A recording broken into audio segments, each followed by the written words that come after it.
Welcome in. It's time for another SDH 1v1. I'm Jason Longshore. Today's conversation sits right at the heart of Atlanta United's development pathway. José Silva is officially the head coach of Atlanta United 2 after guiding the team to its best finish in club history as an interim manager. But this role's about more than just results. Atlanta United 2 is where young players learn to handle pressure, read the game faster, and prepare for the jump to the first team alongside seasoned professionals trying to make that journey themselves and first team players who are coming down and getting necessary minutes with the second team. It's a lot to juggle. I had a chance to sit down with José Silva to talk about his journey through the academy and the twos, his philosophy on development versus winning, and how the second team mirrors the first team, along with what he wants Atlanta United 2 to look like in 2026. This is a deep look at the middle of the pathway for Atlanta United and why that middle portion of the pathway really matters. Here's our conversation with José Silva. Just your reaction emotionally to sticking around here with Atlanta United and taking over Atlanta United 2 for 2026 and beyond. No, really happy for the opportunity and Chris and Javier gave me. And it's a big responsibility. And now we have to continue taking care of the talent that this city have and represent Atlanta United in the best way. You've been here for a while now after coming up and joining the academy, and you've worked in UPSL and you've worked in the academy and you've worked with the twos. How have you seen Atlanta United grow as a club and specifically around how they develop talent, which is going to be a big part of your job going forward? Yeah, I mean, speaking about the development side, this city is amazing the amount of talent that we can find. You can see during the period of year, like with Bello, Caleb, and now all the generation is coming, Efra, Noah, Luke Brennan, and the generation that U16 that is coming now.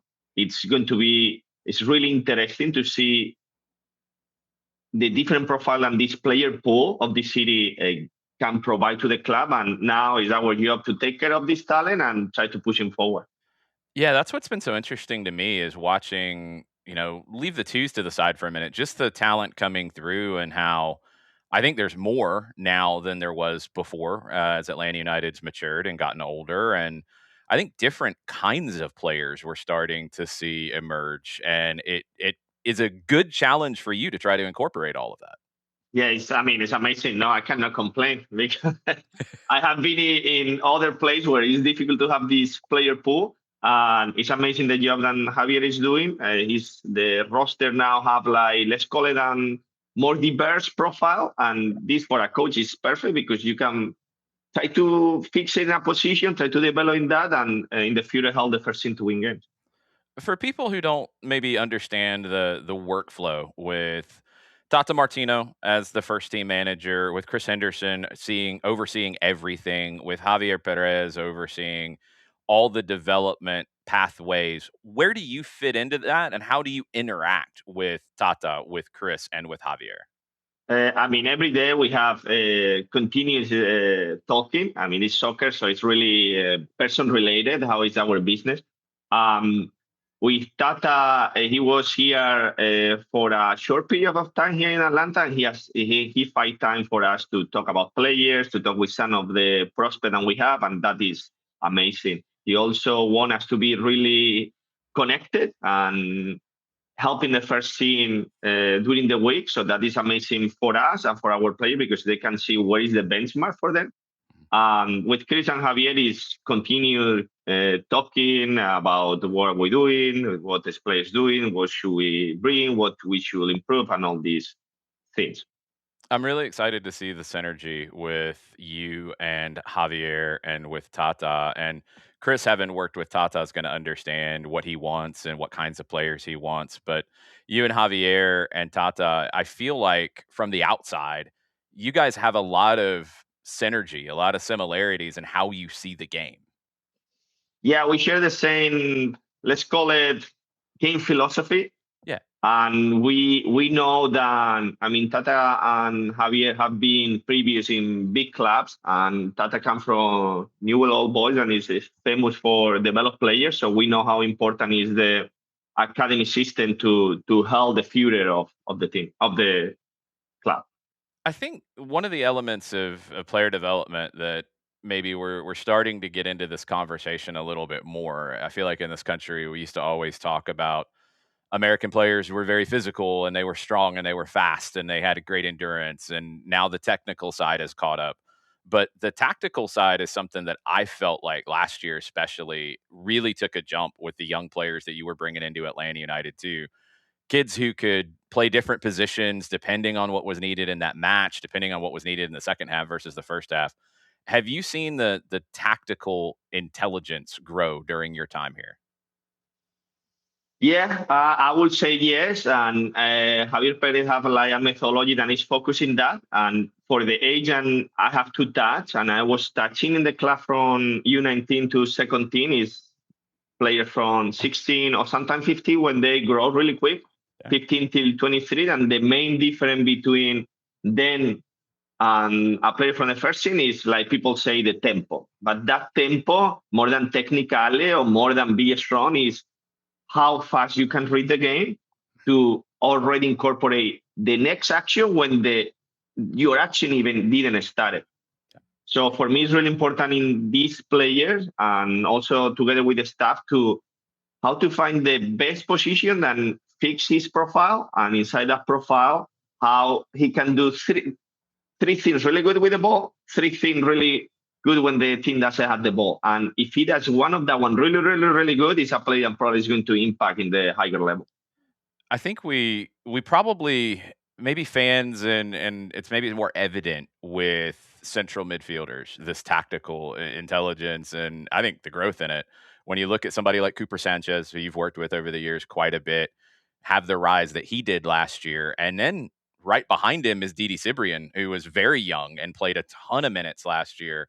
And the thing that I always say about those two is they play like they're older. They look like they belong as they move up levels. How important is it in that role to have such a good pipeline with Will Riley on an older side, with Jay Fortune on an older side, and then Cooper, and now Didi coming, and there's more coming behind Didi. Yes, I mean, it's just really amazing because the profile and this city give you is incredible. We have player like Cooper, that is a player that is smart, like holding mid, and is really smart, and he can be a builder.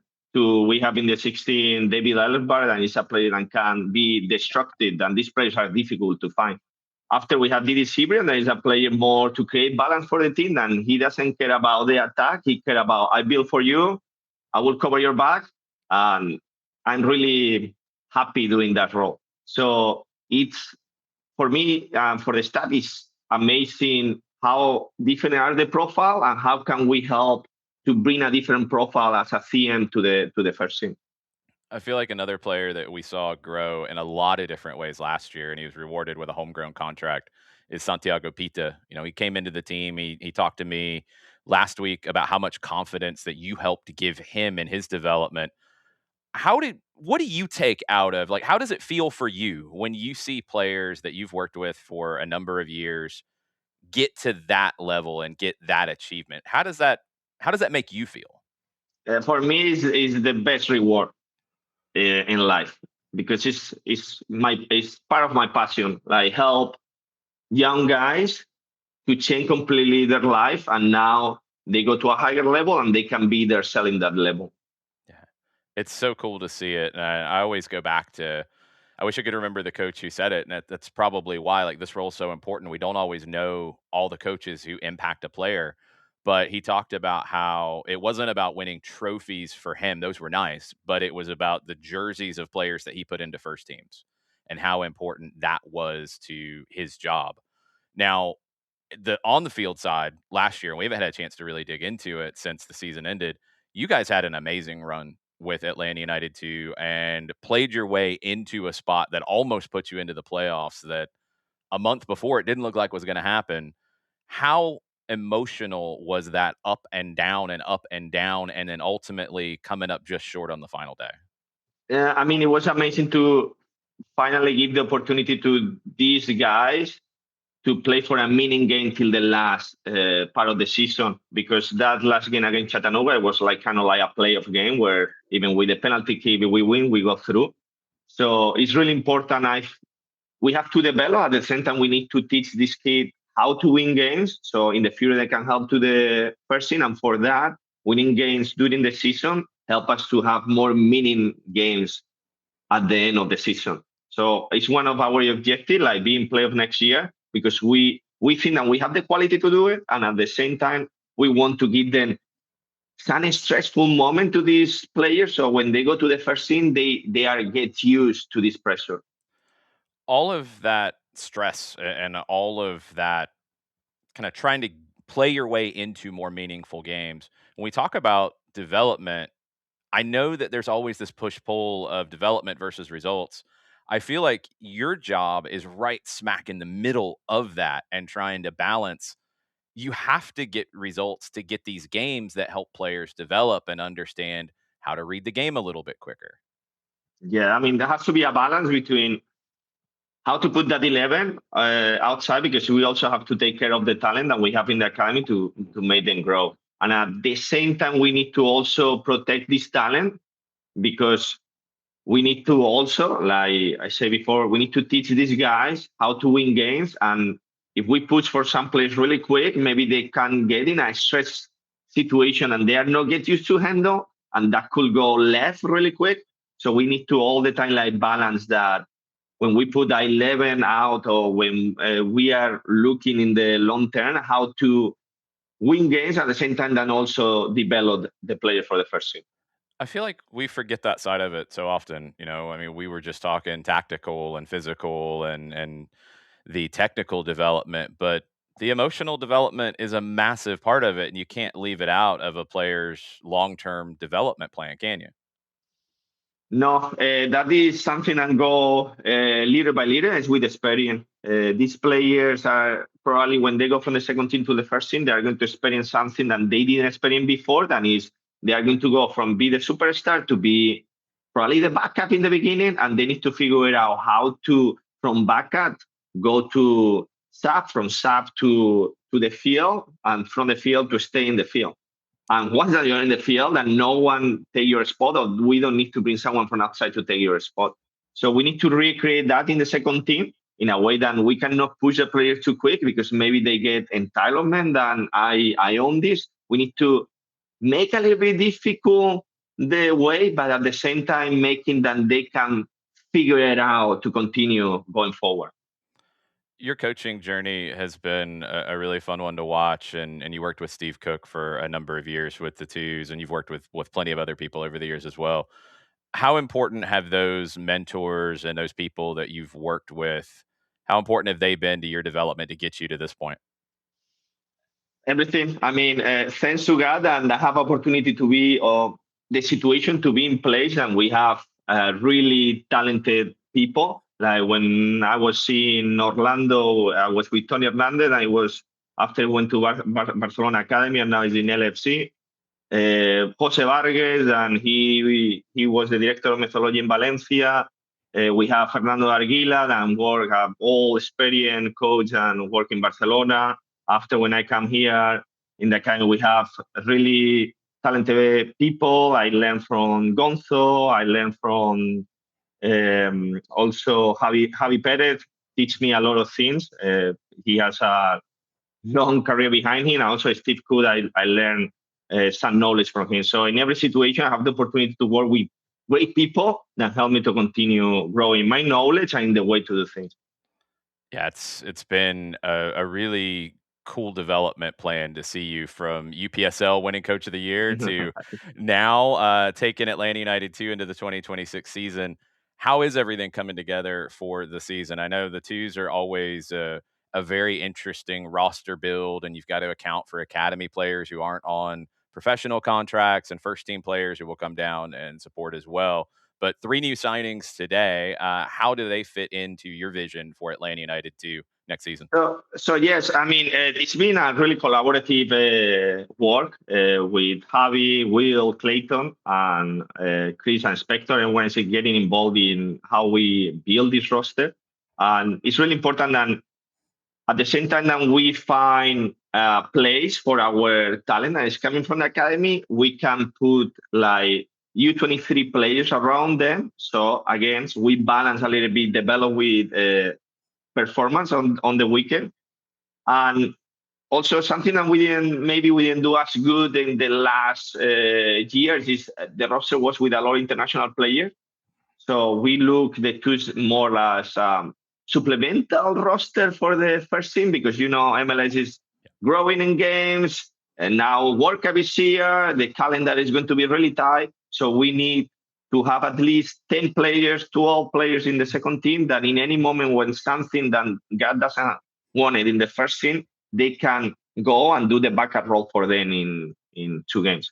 Yeah, that's such an important balance, and I'm glad you highlighted that because we saw it last year at times with injuries, and we've seen it with plenty of teams in MLS where international slots are generally going to be filled by first team players, so you need those domestic guys like a Liam Butts, who's somebody who knows the Atlanta United setup really well. You need those guys who can move up if called upon, if their performances warrant it, and the need warrants it as well. Yeah, correct. Liam, Chica, and Cameron fix that U23 or U24 players, and in any moment can step for the first team for call-up. As you look ahead to preseason and everything you want to build with this team, how would you describe to fans how you want to see your Atlanta United 2 side look in 2026? Like we did the last 3 months, a team that mirror the first team, a team that is offensive, a team that playing opponent half, a team that when it's defending want to defend forward and try to win games. Yeah, I think what jumped out to me that took it over the top last year and took a talented team to I think, results-driven team, a team that was getting good results, was that defending high up the field, getting players to buy into not just attacking in the attacking half, but defending in the attacking half, and it really seemed to pay off well. Yes, I fully agree, and I mean, it's you need to go. I'm excited about it. Jose, thank you for the time. Can't wait to see you guys on the field in preseason and then in MLS Next Pro in 2026. Thank you, Jason, for the opportunity to talk with you.